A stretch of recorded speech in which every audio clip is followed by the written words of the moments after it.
You want me to sing your song? Jesus loves me, this I know, for the Bible tells me so.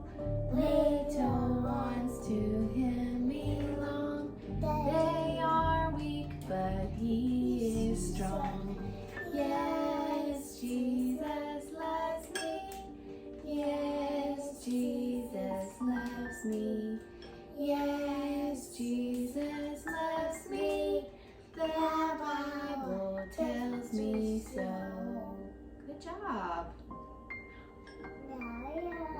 The Bible, yes, that's the book for me. I stand alone on the Word of God. The Bible. Good job. Good morning and welcome back to my channel, or welcome if you are new here. My name is Emily. This is Cade. And today's video is going to be not exactly a day in the life, but kind of a vlog style video. Today is Wednesday, it's July 5th. My husband was off for the holiday from Sunday to yesterday to Tuesday. So today is like our first day back in somewhat of a routine. And so I'm just gonna kind of take y'all along with us today. I have a really big estate sale find to show y'all today. I had filmed a whole video about it, and while I was editing it, it just felt like there wasn't really a need for a full video talking about this one piece that I bought in an estate sale. It seemed kind of boring and like I was dragging it out. So I didn't end up posting that video, which is part of the reason why it's been so long since I posted. But I'm going to show you guys my estate sale find today. And somebody gave me a bunch of double yolked eggs. So I'm going to be making some homemade pasta today. I finally got a pasta attachment for my KitchenAid mixer, and it makes it so much easier to make pasta. So we're going to be making some pasta today, and then probably just general, like trying to get the house back in order. I'll probably chat with y'all a little bit, but that's what today is going to be. It's Wednesday, so we've got church tonight, so I'll probably cut it off a little bit early, but that's what our day is gonna look like today. I hope that you enjoyed this. If you enjoy videos like this, make sure to hit the like button, and also make sure to subscribe if you haven't already. And let's get started with our day. So we're just gonna jump off by showing you my estate sale find. I went to an estate sale about a month ago, and I had a $100 budget, and I walked to the house and saw this beautiful armoire. It is from Sears and Roebuck. It has a tag on the back that says Sears and Roebuck, and I've looked it up, and it seems to be from about 1920 to 1930. And it was in this house that's very old. The house was from, I believe, the 1800s, like the late 1800s. So the house was very old. It's been shut up for a long time, had a lot of damage inside the house, and there really wasn't a whole lot there. But I had a $100 budget and saw this piece, and it was exactly $100. Now, it has cabinets on either side, and it has keyholes for both. And one of the sides was locked. So I inquired about it to the people running the estate sale and asked if they had the key. And they told me they had a key, but they did not have the key that went to the armoire. So they weren't sure they could even get it open. But I told them I would be willing to buy it anyway, and if I were to get it open and find any family stuff in there, I got the guy's number. I was like, I'll call you. So I went home to change vehicles, or not change vehicles, but to empty out my back of my van so that I could fit it in there. And by the time I got back, they had actually gotten the door open, but I still didn't have a key. And as they were taking all the drawers out and getting it loaded up in the van, at the very bottom of the piece, behind where a drawer would have been, there was the little skeleton key that went to the armoire. So it just worked out so perfectly, and by some miracle, I was able to fit it in my van. And I just love having this piece in the living room. First of all, it's beautiful, even with the little bit of rough around the edges on the drawers and things like that. It's just beautiful. And I love the mirrors. The mirrors have beautiful little details and they're antiqued. And then also this has been the perfect place for me to store our blankets and sheets and pillowcases, all of our bedding supplies. And then in this little middle cabinet, I wasn't sure what to put in there, so I just have like a little hidden pocket of decor that I thought was kind of cool. But I have loved having this piece in our home, and I love the little fun story behind it. And then for decorating the top of it, I wanted to decorate the top, but I didn't want to overdo it. So I just used some larger frame pieces that went together, added my little bust up here on top of some books. And then I did add the candlestick later, and I think it looks really nice. I think it keeps it from looking too plain. It adds that decorative element to it, makes it interesting. But I love this piece, and honestly, for $100, this piece was a steal because it's very large and very old, and I'm so happy with it.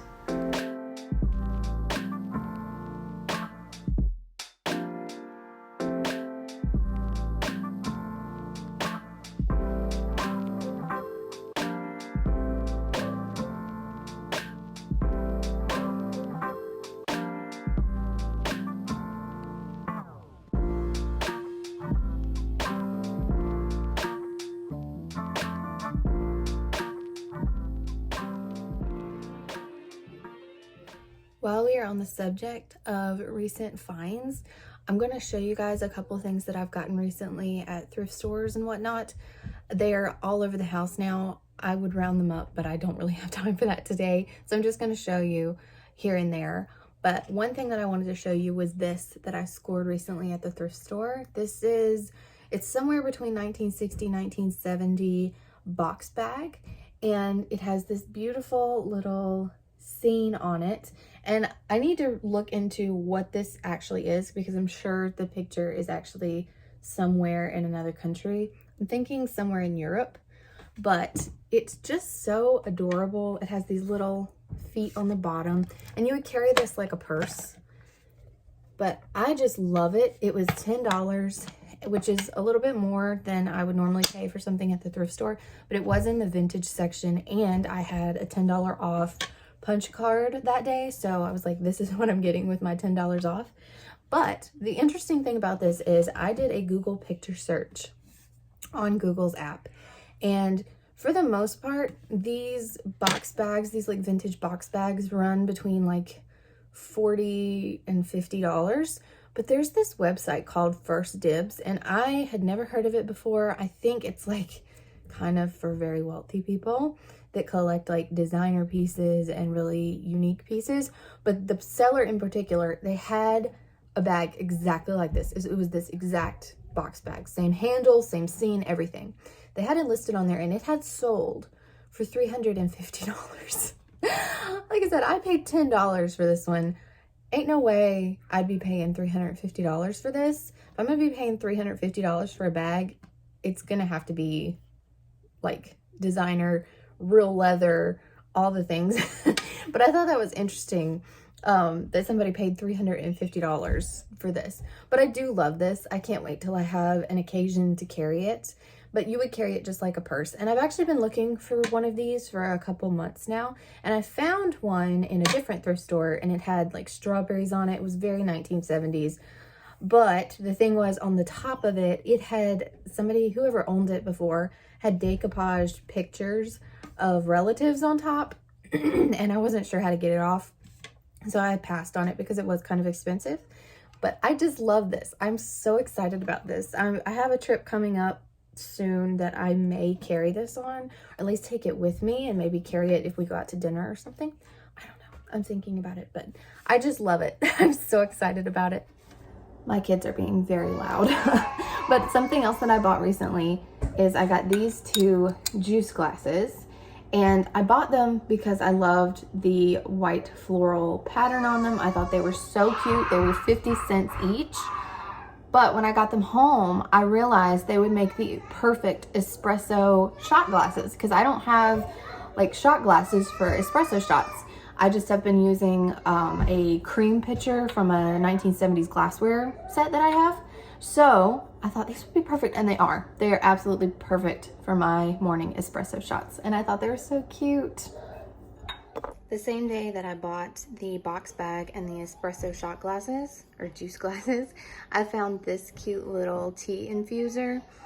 I'd never seen one like it with the hearts, which made it seem so special to me with the little hearts and the little stone. The only thing that I don't like about it is that it doesn't have the little lever that you just slide this off. You have to manually pull this apart.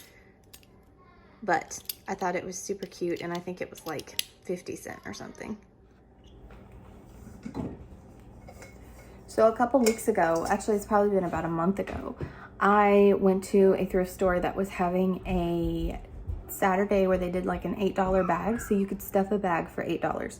And I picked this up, and I thought, oh, it's a floral frog, and I've been wanting a flower frog for a while, which is just like something you would like put your flower stems in between these and make your arrangement, and then you put this down in the bottom of the vase to kind of hold your flowers in place.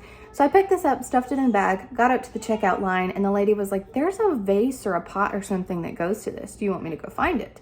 She's like, it still counts, you know, as this one price. And I was like, okay, that's fine. So she went to go find it, and she brought back this. And it's metal, so like, it's solid metal, and it's so beautiful. I love the flower details on it. I love the colors. It says on the bottom, India, and it has, I don't know if that's like a serial number or a date that it has on the bottom, but it says India. And this just fits right on top. And I thought it was so pretty, and I've yet to get any flowers, but I can't wait to get some flowers, arrange them in here, and set this on my table because I think it's so pretty. Another recent find is this right here, this little planter, and it looks like a dove, which I thought was so sweet. And I have yet to plant anything in here as well, but I thought it was just so cute. I think I paid like less than $1 for this, or maybe around $1.50, but I thought she was so precious. Something else that I got recently was this, and you could put like a floral arrangement or even a fake floral arrangement in this, but I really love these ceramic people. I have this over here, and then I have the bust that you saw on top of the new armoire. But I just loved this, and it was a little bit, like, it was $3.99, which I wasn't sure that I wanted to pay for this, but it was at the same store that they had the $8 bag. So I just stuffed it in the $8 bag, and I think it just makes such a cute little addition to my piano. So I mentioned at the beginning of this video that somebody gave me some eggs. There was a lady at church who, I think they said she had a friend that was a farmer, and she had 40 flats of eggs, and each flat had 30 eggs. So my mother-in-law got me a flat, and these are some of the biggest eggs that I have ever seen. They're all double yolked. This one, I don't know why, but this one has like a weird bumpy texture to it. That's kind of freaky.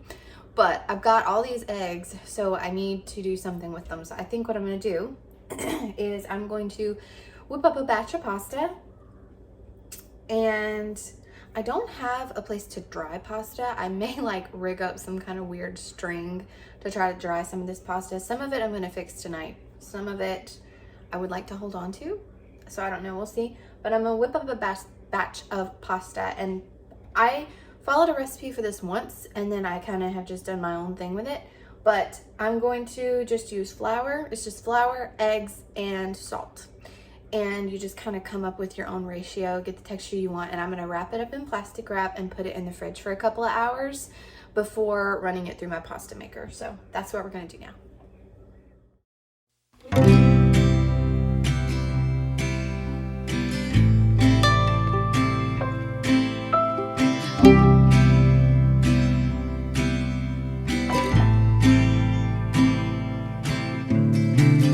The fall is coming, I can feel it.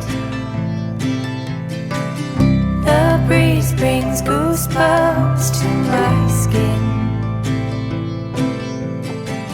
Tonight the whiskey feels stronger.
So here's my pasta.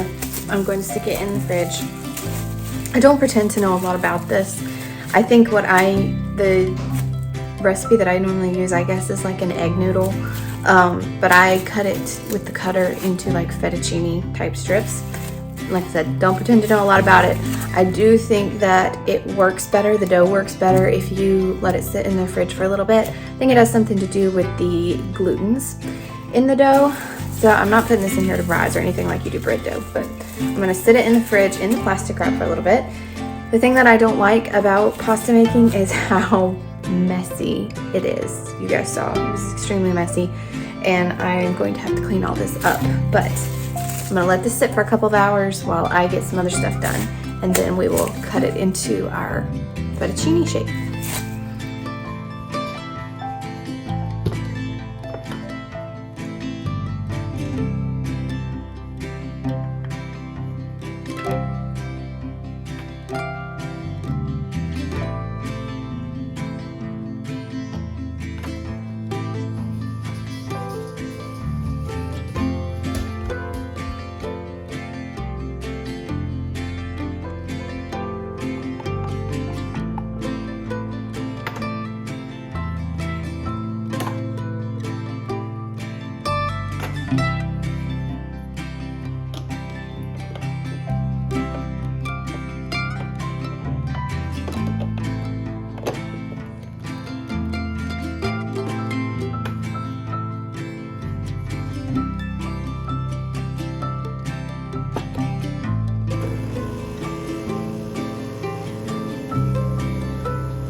for better days to come and carry us like wind in our sails.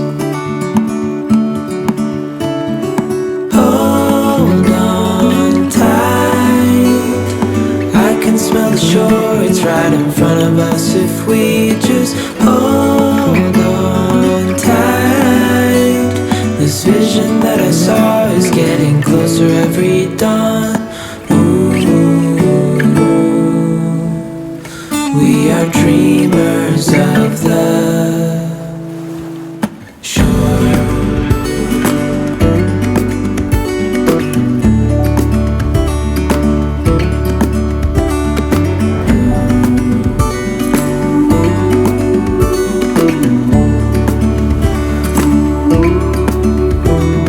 7 years now on this boat, and we all